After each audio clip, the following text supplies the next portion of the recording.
Can everybody hear me? So my thesis is a short story collection titled Sad Young Men on Bikes. It's about sad young men and women on bikes. This is the beginning section from a story titled The Rocket Ship. The rocket ship stood head and shoulders taller than me and twice as wide. I kept it in my bedroom and stuffed the towel beneath the door when I worked on it. From blueprints to paper mache, it took about a month to complete. All it needed now was paint. Tools and scraps of wood radiated from beneath the fins. I found solid footing in a pile of newspapers, and James stepped into my room and closed the door behind him. He followed me as I backed up so my heels hit the wall. James had biked over to talk about Beth, and now he crossed his arms beside me. He ran his thumb back and forth across his eyebrow. "How many apartments are there in New York City?" he finally asked. 1,000 posts by noon when I was looking. You couldn't find one a little farther away? My room was a sliver, a shoebox with a window, even compared to the one James and I shared our freshman year. I flattened my back against the wall and he moved to the corner to get a better view.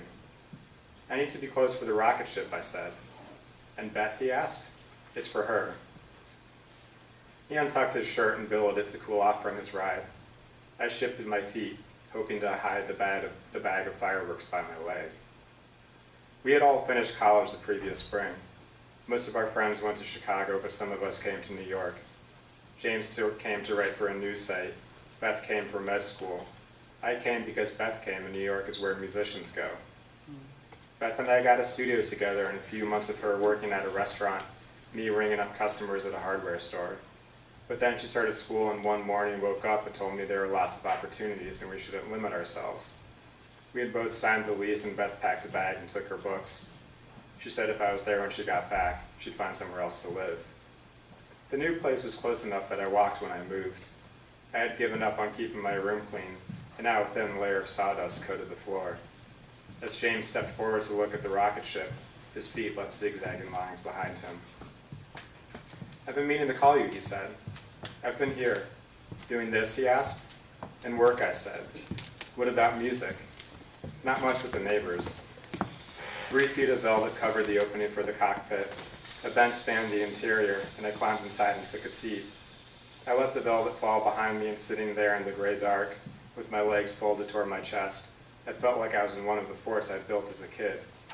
I had punched holes into a sheet of construction paper, rigged a flashlight to project constellations. I turned on the flashlight and the Big Dipper splattered across the wall in front of me. James pulled the velvet aside and light from the room washed out the stars. "Have you seen her recently?" he asked. "Only once." "You know she's a friend of mine," he said. "But no telling her. It's going to be a surprise." Thank you.